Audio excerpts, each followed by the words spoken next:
What's going on, everybody? Yeah, that's right. You know what time it is. It's springtime.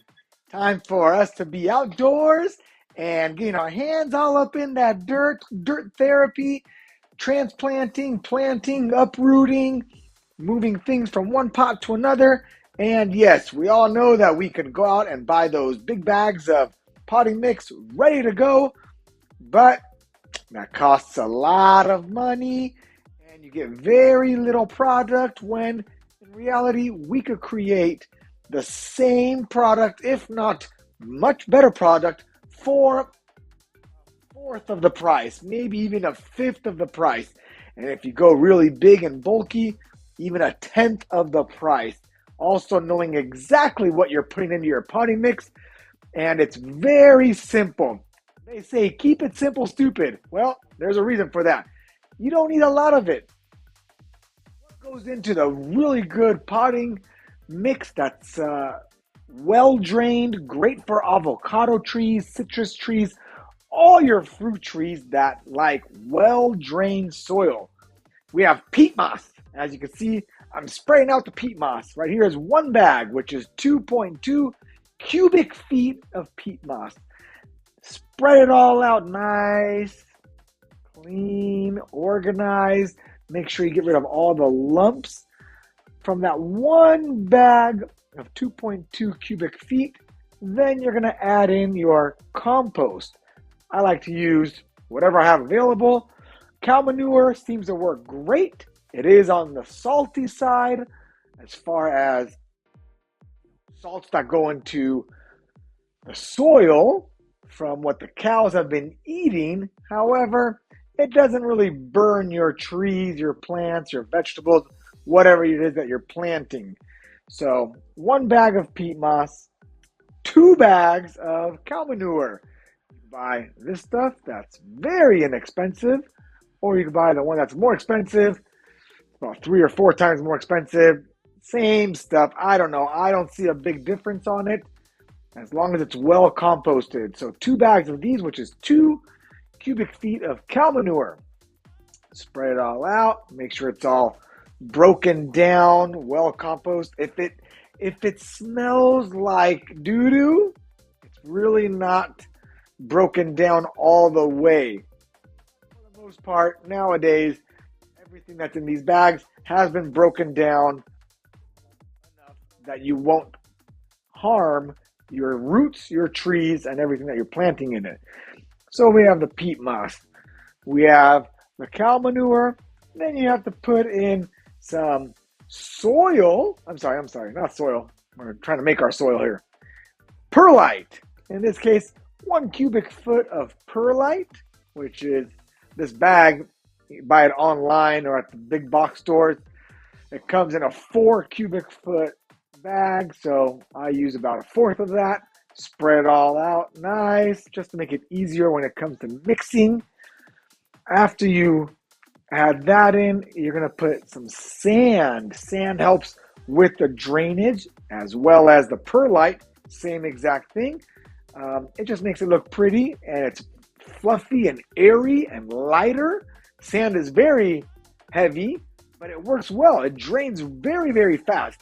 Peat moss is good. Why do we use peat moss? Because it doesn't really break down and decompose that quickly. It takes a long time. So when you're doing your fruit trees, especially your avocado trees, they like to have well aerated soil and well drained soil. They don't like to sit in heavy waterlogged soil. All the leaves will drown, roots die out, root rot, eventually catastrophic, and you kill your beautiful avocado trees. So some soil potting mixes that are very well drained contain a lot of soil and perlite. So there you go. Not soil, sand, perlite. You could also use small gravel, also very heavy, but it works well. You could use a little bit of decomposed granite. I don't like using that much of it because it compacts really hard and it's also very heavy. Anyways, we have our peat moss, we have our cow manure, we have our perlite, and then sand. Sand, You want to give it, as much as you feel that looks good. I give it about 10 to 15 shovelfuls for this amount of mix that I'm making. I also put in some of my repurposed or native soil. So when I transplant from one pot to another, when I throw away a tree I don't like anymore or died, I repurpose all my soil. And if I have clay soil in my backyard, I like to mix a little bit of that in there as well. Right here, you see that I'm adding in some fertilizers because this comes with, yes, the compost that has fertilizer, but usually the compost is very light in nutrition. And it's like a 1-1-1 for our NPK. It's like 1-1-1, and it releases it very slow. So the synthetic fertilizers work great. It gives your trees, your roots, a huge fast boost of energy and feeding. Here I have what I love to use is fish and bone meal. Really stinky, but it works great. Also, it's all organic. As far as the other, I use triple 15. That is not organic, but it's my pocketbook and it works great. And I put just a little bit just to throw it in there. Now comes the fun part. You gotta mix, and don't stop. You gotta mix this really well. Bottom to top, keep it coming. Don't stop. It's very easy, but hey, it's a workout. You're gonna hurt your back, your neck, your legs, your arms. You're gonna bust a sweat. It's well worth it though. You got it all up. How much do we have? We have a ton of potting mix right here. It doesn't cost a lot. The most expensive part right here will be the perlite because each bag costs about $40 plus tax or maybe right around there, $40 including shipping. You can buy it on Amazon. I'm not associated with this brand perlite that you see or cow manure or peat moss. It's just buying these ingredients, mixing it together, and planting our trees and making our trees thrive. You've seen my other videos. All my trees in my backyard produce fruit. I'm in Southern California in Temecula.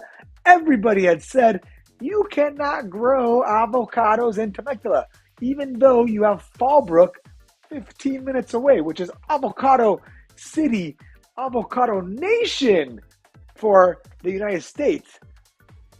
We have a freeway. It's called Avocado Freeway because for the 20 miles that you're driving down it, you have avocados groves on both sides of the freeway.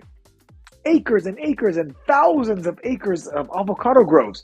Yet in Temecula, they say you cannot grow avocados. Well, that's not true. As long as you do it the right way, amount of nutrition, well-drained soil. You have to protect your baby trees in the winter. They do not like freezing temperatures. And in the winter, we do have freezing temperatures. Now, the bigger the tree, the well-established trees, they are stronger and are able to tolerate that freezing cold frost that occurs December, January, even February. However, the young trees need to be well protected. So in the winter, cover them up. If they're in a pot, put them in a greenhouse, bring them in your garage, put them by the house, put some lights around it. They also have those frost blankets that go around young trees. Obviously, when the tree is too big, you can't do that. So, and it's really not needed when they're that big. However, the old style Christmas lights work well for bigger trees. It keeps a little bit of light, makes it pretty in the backyard, and it does release some heat onto the tree. So that's one way to help it out. Also, Temecula, 110 degree summers we get for 3 months, August, September, and even October. 100, 110 degrees. Everything dies in the summer over here. But same exact thing. Young trees suffer a lot. Make sure you paint your green branches, water often, put it on a drip line, have a little sprinkler going off, cooling down the trees during the daytime. And yeah, all it is you got to baby the trees the first 3 to 4 years. Once they're established, once they're big, they will produce. And you'll shock everybody. Wow, you grow avocados out here? Yeah, it's a pain in the neck. It's a little harder. When you're mixing your product, as you can see, you got to keep the site clean. So don't make a mess everywhere, right? Get all clean. Look at this pot I mix. It's coming out great. Amazing stuff. I mix my products right here. If you really want, you can use a cement mixer. I have one. It's just that I have to do 1 or 2 batches of this stuff. I just do it by hand. It's fun. It doesn't take that much time. 5, 10, 15 minutes max. This stuff is amazing. Check this out. I like to put my hands in there, even though everybody says, oh, it's cow shit. Oops, sorry. Use gloves. I don't care. I love having my hands in the dirt. Got smell. It's earthy. Feels good. And I also like, now you got to watch out. Another reason why it's good to wear gloves is because you don't know what comes in these bags, especially the cow manure. Sometimes there are chips and glass and plastic. You got to really be careful. But for the most part, it's pretty clean stuff. Anyways, I hope you enjoyed this video. Hit that subscribe button, that like button, drop a comment. Let me know if you have any questions and anything I can help you out with. I'll answer them up one at a time. You guys have a good day. Happy gardening.